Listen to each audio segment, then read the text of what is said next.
doing. In that sense, the zone is a state of heightened attention. It is the result of being fully focused and involved in an activity. Note that we can behave automatically and even in skilled ways without being immersed in our activity and without experiencing the zone. Repetitive, routine tasks, such as driving a car on an empty road or walking a city street, don't require particular attention and also don't usually bring any experience of well-being. To enter the zone, one must expend mental effort at a task that absorbs all of one's attention. Though performance in the zone may seem effortless, it is far from robotic. Earlier, and in Enhancing Trader Performance, I emphasized the importance of niche, performing in an area that captures one's talents, skills, and interests. A good barometer of whether you are operating within your niche is the relative proportion of time you spend in the zone while engaged in performance. For me, those flow experiences are relatively common when I'm writing. Rarely do I operate from a detailed outline. Rather, I think about a topic and let the thoughts and words flow as I type. Similarly, when I'm working with a person in counseling, I'm completely focused on what they're saying, what it means, and how to use the information to be of assistance. It's not at all unusual for time to fly by quickly while I'm in a meeting with someone. I'm so immersed in the interaction that I lose track of the passage of time. I most often find a zone state in trading when I'm actively figuring out markets, absorbing myself in research, and applying those insights to short-term trades.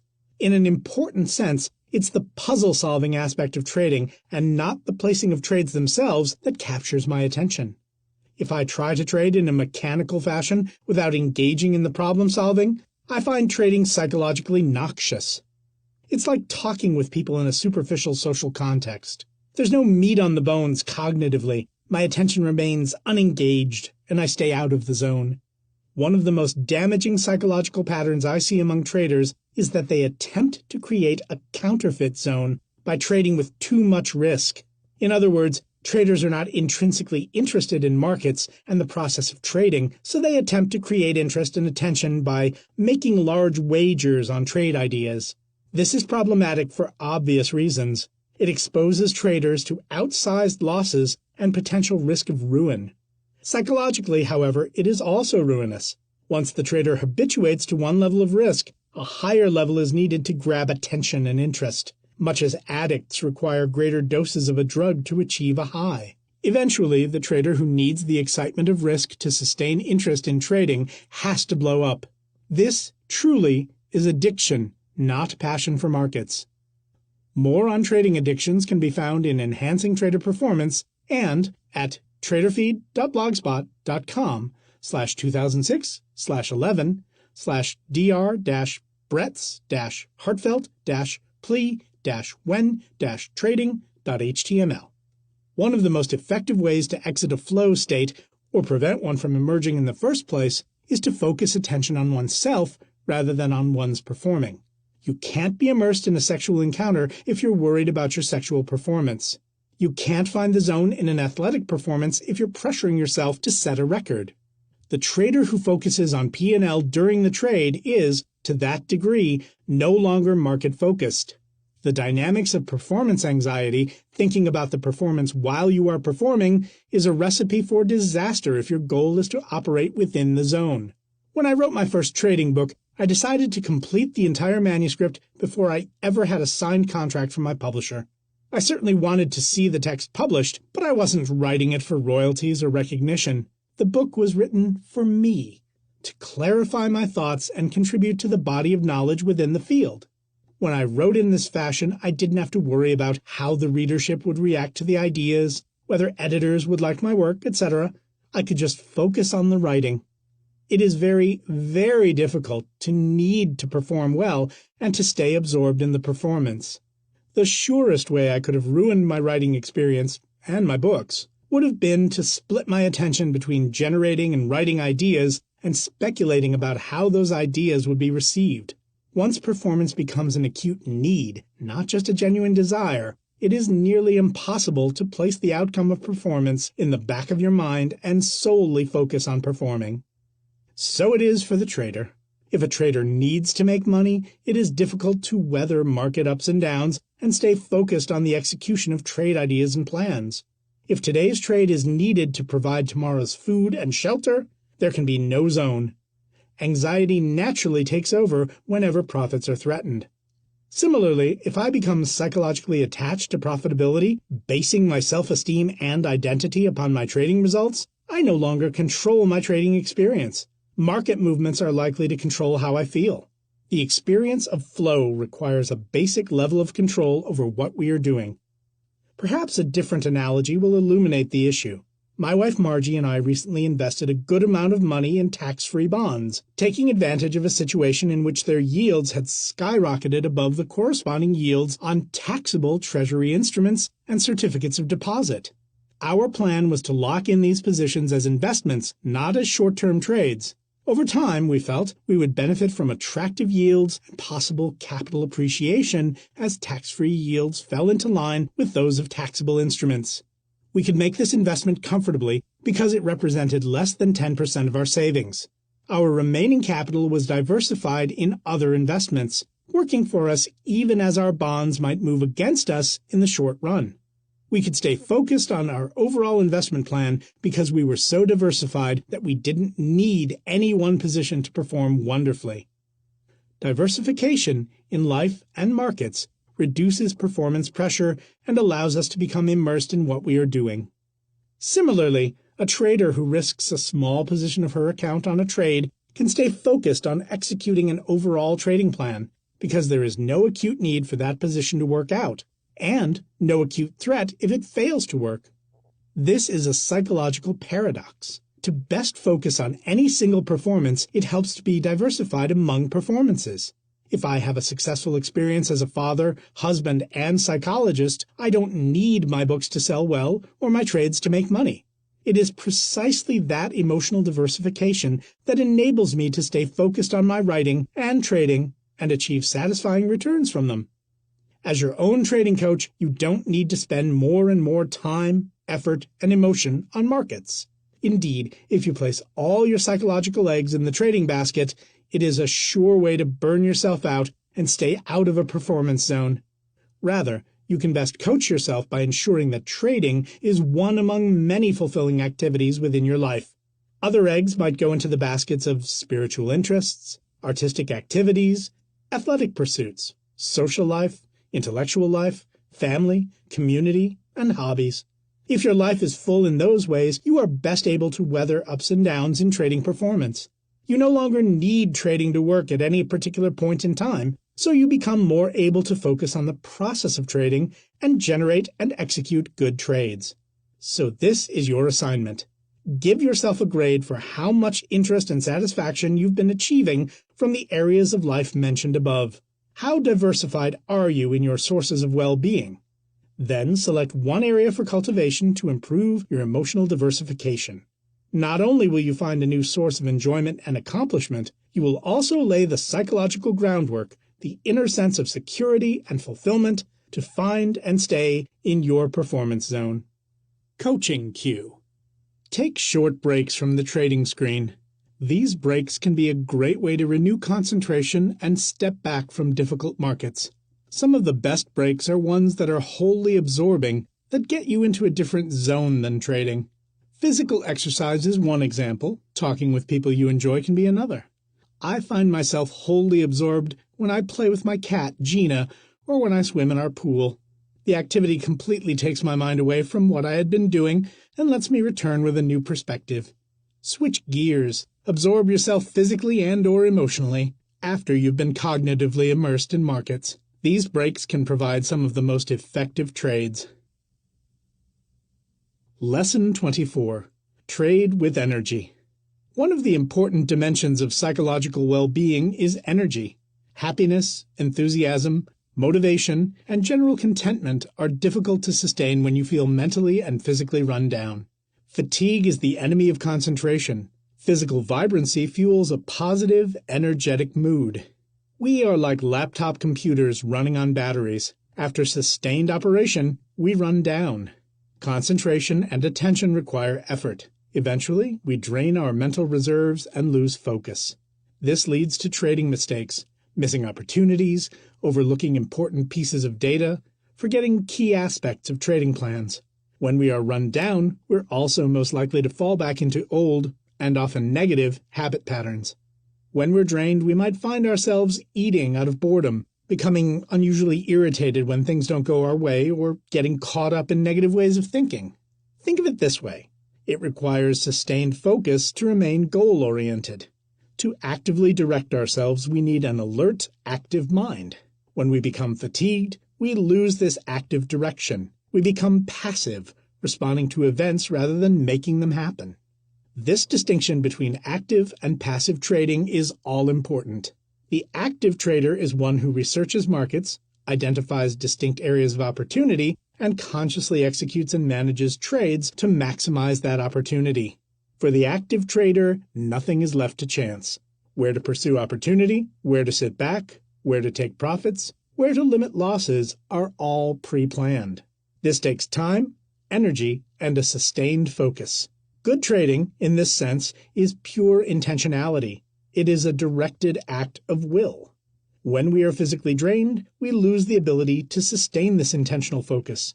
We neglect our research. We fail to calibrate risk and reward. We fall back on simple heuristics and enter trades based on simple reasoning, chart patterns, or price levels that may well lack any true risk-reward edge. Worse still, when we're run down, we become emotionally reactive and find ourselves chasing price highs or lows, or robotically enacting rules, fade weak stocks in a strong market, without taking the time and effort to assess the broader context our decisions, a trending day to the upside. Managing your energy during the trading day may take little more than ensuring that you get proper sleep and proper quality of sleep. Interrupted sleep can deprive you of important stages of sleep and leave you feeling unrested, even though you've spent a full number of hours in bed. Eat properly. Highs and lows in blood sugar can make it difficult to sustain concentration. An excess of caffeine and sugar may provide temporary jolts, but can also lead to distracting rebound effects. Maintain your mind properly. I've seen alcohol and drugs take a fearsome toll on traders over time, as partying the night before leads to diminished performance the next day. Conversely, those who are focused and intentional in their personal lives tend to see this carry over into their trading. Maintain your body properly. Physical exercise is one of the most neglected facets of a trading plan. Hours upon hours sitting in front of a screen do not promote aerobic fitness. Over time, we lose conditioning, and our energy batteries lose their charge. Take the breaks. Not many people can stare at a screen and follow market action continuously through the day without losing focus. Breaks during slower market action can replenish the energy and concentration needed when markets become busier. A trading career is a marathon, not a sprint. The winners pace themselves. None of the above considerations is earth-shattering, but it's amazing how poorly many traders score if they incorporate the 5 factors above into a daily checklist. We prepare our trades, but we often fail to prepare ourselves for trading. How can we stick to disciplined trading decisions if we're inconsistent in our personal discipline? When you are your own trading coach, you cannot afford to run yourself into the ground by working so hard that you can no longer work. Nor can you so neglect your physical state to such a degree that, like the laptop battery, your memory effects lead you to lower and lower energy states with each recharging. Your assignment is to track your daily profits and losses simply as a function of 2 factors: your energy level, high or low, and your trading mode, active, planned, or passive, unplanned. Add a simple checklist to your trading journal to help you see the correlations among your physical state, your concentration level, your intentionality, and your trading results. If you lack energy, you will lack focus. If you lack focus, you'll lack intentionality. If you lack intentionality, you'll lack the ability to follow trading plans. Unless you calculate and appreciate these correlations for yourself, you're unlikely to sustain the motivation to address, with consistency, the 5 areas above. Once you see that your energy level is directly correlated with the quality of your trading and with your trading results, you will prod yourself to build a daily routine that addresses sleep, eating, exercise, and a healthy lifestyle. You'll also be able to overcome guilt or fear over leaving the screen and realize that opportunity is not just a function of moving markets. It's also a function of your ability to capitalize upon those markets. Coaching cue. Many traders neglect their family lives, spouse, children, in their absorption into their work. The resulting guilt and distraction from those unmet needs wind up interfering more with performance than the time it would have taken to spend the quality hours together. The mental rejuvenation from vacations, even weekend holidays, can renew family relationships and energize work. If you're too worn down for your personal life, you're probably not operating with good efficiency in your trading. It's not necessary to have a totally balanced life. Few of us do. But if your life feels unbalanced, that will undermine energy, concentration, optimism, and effort. Lesson 25. Intention and Greatness. Exercise the brain through play. One of the core concepts underlying the Psychology of Trading book is intentionality. We can define intentionality as the ability to sustain purposeful activity over time. The ability to sustain attention and concentration, coordinate a sequence of activities toward a chosen end, and persistently try different approaches toward solving a problem until a solution is reached.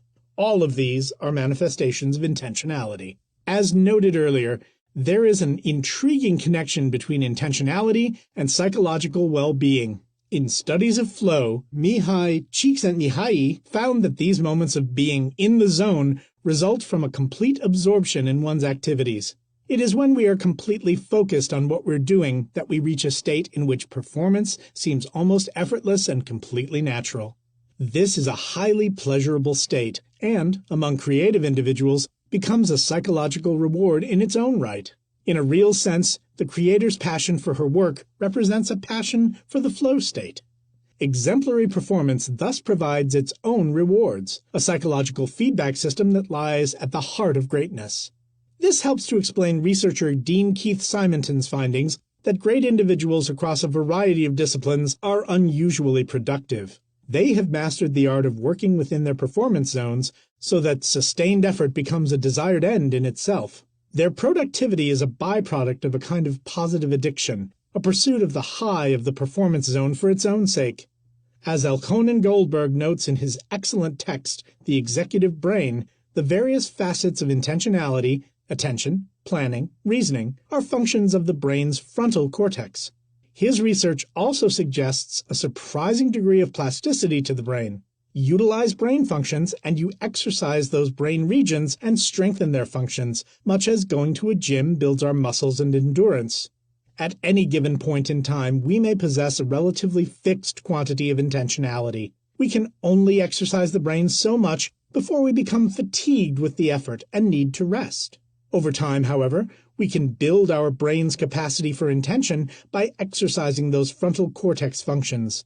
Just as lifting weights is the best way to build our strength, engaging in sustained, directed effort is the best way to cultivate our intentional capacities.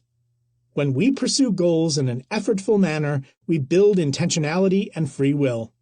One would think that trading should be an excellent form of mind exercise for this very reason. That is not necessarily the case, however. We can click a mouse and place trades without engaging in effortful, directed thought. This is the passive trading described in the previous lesson. When we trade without focused intent, we fail to use our mental muscles.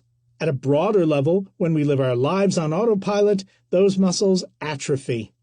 All of us know individuals who seem to drift from activity to activity, seemingly heedless of the longer-term consequences of their actions. They spend money and become mired in debt. They jump into relationships and reenact past conflicts.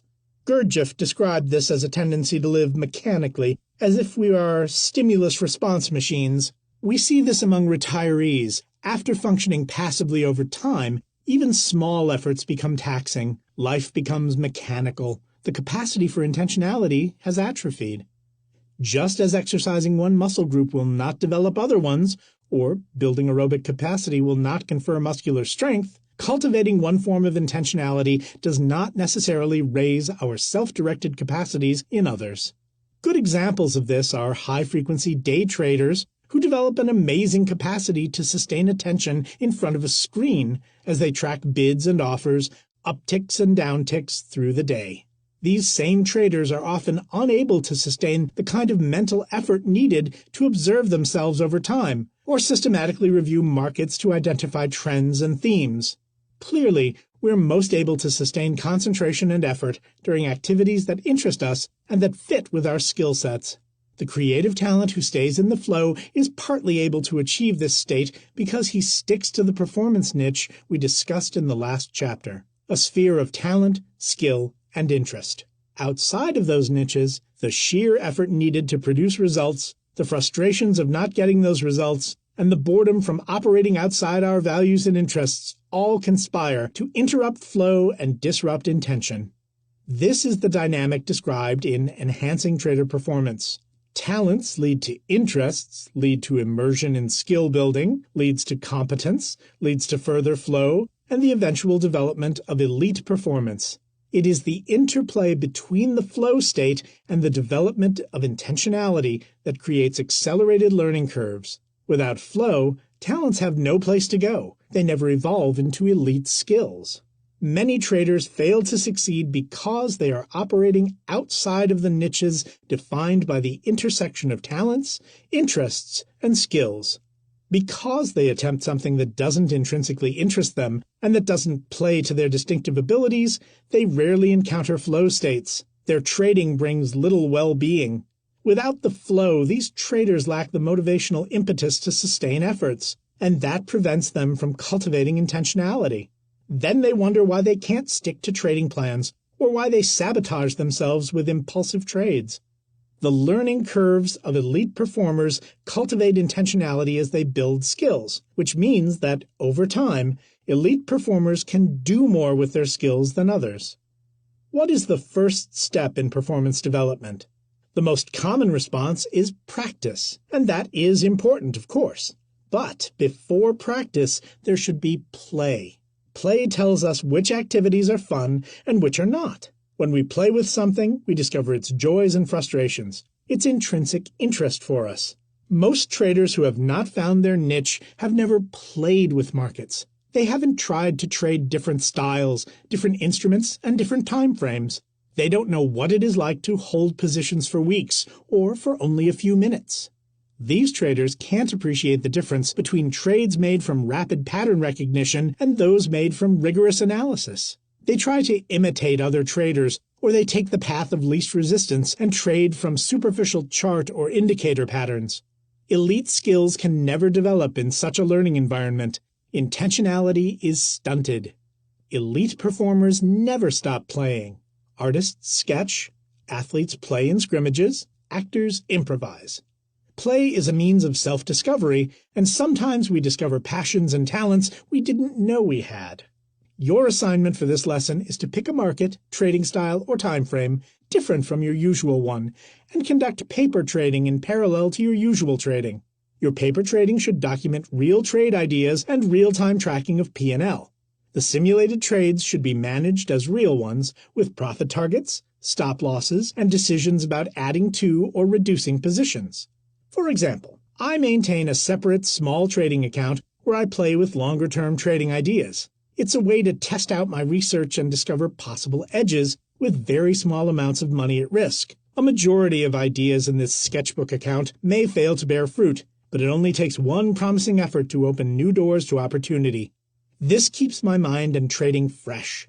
It also helps me stay in touch with the market's larger picture when placing bread-and-butter, shorter-term trades.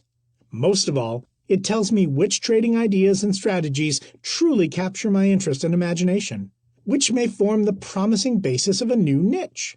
When you play with trading, you avoid stagnation. You also discover niches that will sustain intentionality and performance.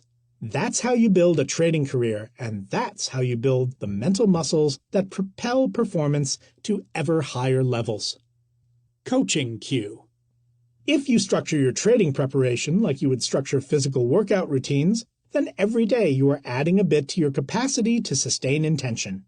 I recently observed a trader enter a trade with a strong idea. He was stopped out, but re-entered the same trade on a fresh signal. That was stopped out also. He entered a third time and then rode a trend for a very large winner. His resilience was a function of his persistence, his ability to sustain purpose over time, even through fatigue and discouragement. His diligent preparation each day conditioned him to make extra efforts when it counted, at a time when most others would have given up on the idea. When you put effort into trading development, you not only prepare the mind, you condition the will. Lesson 26. Cultivate the quiet mind. When we think of psychological well-being, we naturally think of joy, pleasure, and vigor. A different facet of well-being is serenity, a mind free of distracting thoughts and feelings. In many ways, serenity is vital to elite performance. A mind at peace is one that can be fully focused on market patterns.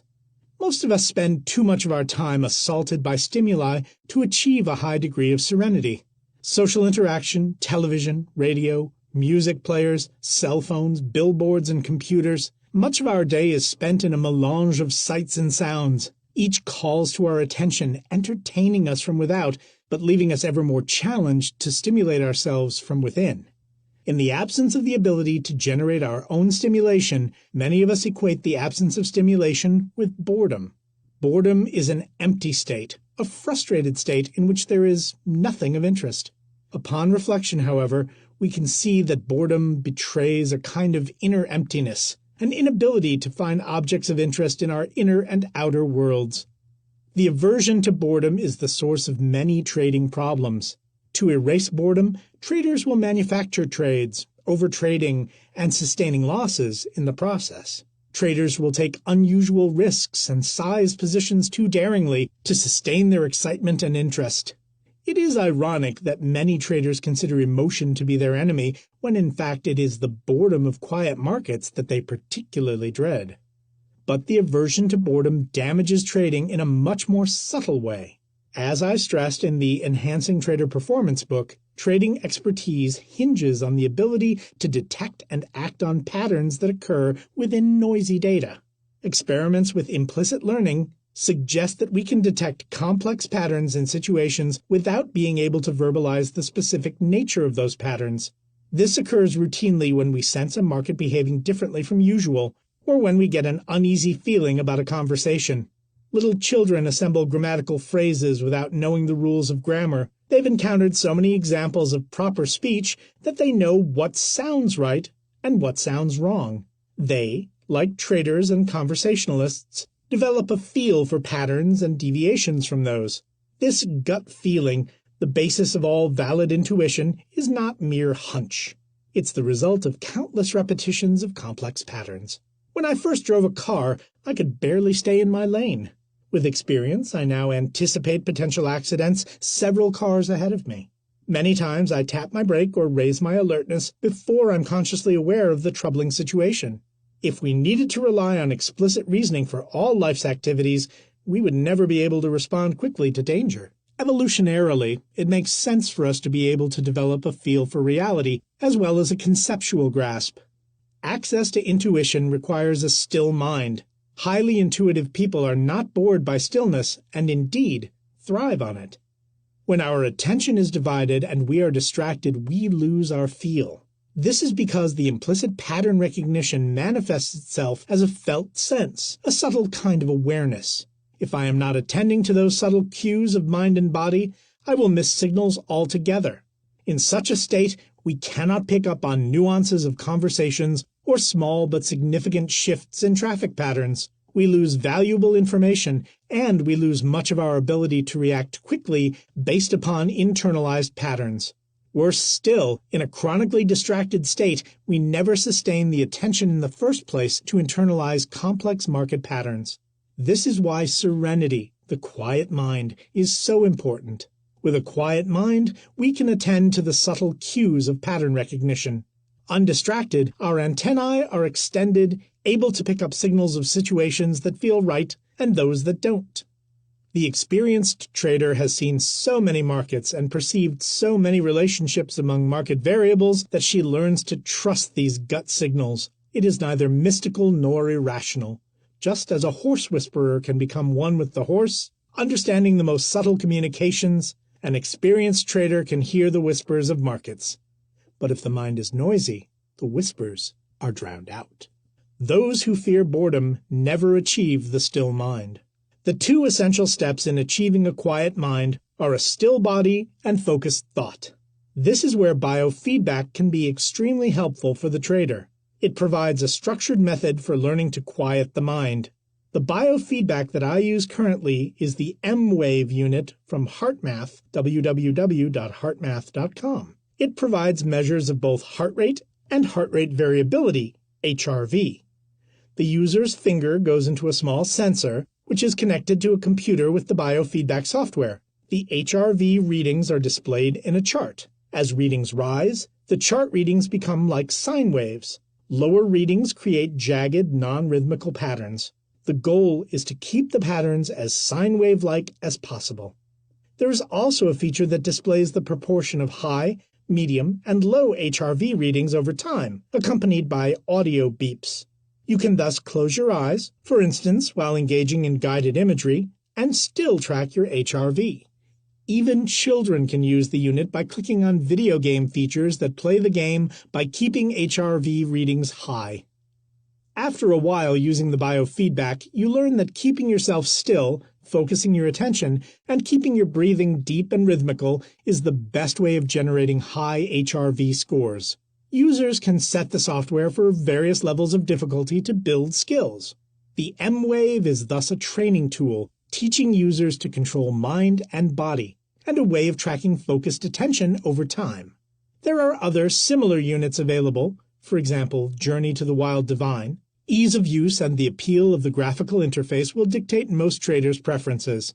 If I had to invest in a single psychological tool to aid trading, this kind of biofeedback unit would be my choice. It is highly portable and can even be used in real time during trading with the feedback screen minimized but sound enabled. Biofeedback is a tool for training yourself to control the arousal level of mind and body. When you are your own trading coach, it's important to keep your mind in shape much as an athlete stays in proper conditioning. I find that 5 to 10 minutes each morning prior to the start of trading is useful in bringing a quiet mind to trading.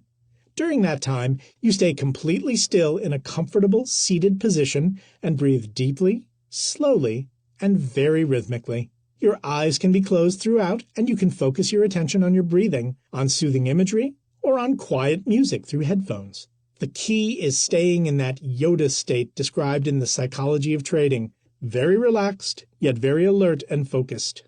As you practice this each day, you build skills, so that you can eventually quiet your mind on demand, with only a few deep, rhythmical breaths. This is enormously helpful during hectic times during the trading day, keeping you out of situations in which you become impulsive and reactive in the face of moving markets. Just as you prepare for the day's trading by studying recent market action, reviewing charts, and identifying areas of opportunity, it makes sense to engage in mental preparation to build the mindset needed to capitalize on your ideas. Your assignment is to devote a portion of each morning to mental preparation and the generation of a quiet mind.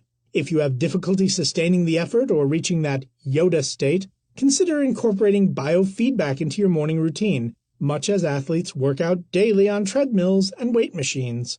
Mastering your mind state is a key component of mastering performance. If you can sustain serenity during the most boring market occasions, you'll be well prepared to catch moves when trading picks up. Coaching cue. If placing trades is your major source of stimulation in financial markets, you're bound to overtrade. By cultivating collaborative relationships with peer traders and developing routines for generating trade ideas and themes, you need not face boredom during slow markets. Other markets, other time frames. For the dedicated trader, there is always something of interest. Lesson 27. Build emotional resilience. 3 traders place the exact same trades. All of them lose money. The first trader becomes discouraged, curses the market, and gives up for the day. The second trader reacts with frustration, vows to get his money back, trades more aggressively, and loses a bundle on the day. The third trader pulls back, reassesses her strategy, waits for a clear area of opportunity, and places a good trade that brings her even on the day. What is the difference among these traders? The research literature in psychology refers to it as resilience, the ability to maintain high levels of functioning even in the face of significant stresses. A resilient person, for example, can lose his job but still function well at home and implement an effective strategy for finding new work. The individual who lacks resilience is thrown for a loop by the lost job. This interferes with other areas of life and makes it difficult to find new opportunity. A key reason why many people lack resilience is that they take negative events personally. Some portion of their self-worth is connected to their individual life outcomes. When events go well, they feel good. When they encounter roadblocks, they become discouraged, doubtful, and frustrated. Instead of dealing directly and constructively with the blocks, they react to the emotions triggered by their personalizing of events. An inspiring example of resilience is author Viktor Frankl's survival in a Nazi concentration camp. He set about writing a book, first on scraps of paper, then in his mind, during his internment, giving him a purpose, a reason to keep going. Others who experienced the same horrific conditions lacked such purpose and ultimately perished. The larger part of persistence is nurturing a reason to persist, a greater purpose and vision. The survivors are those who have a vision and purpose greater than themselves. I recently researched a new pattern that I wanted to trade and saw an opportunity in early morning trading. I vacillated between placing a small-sized trade and one more normal in size. I thought about the trade going against me and realized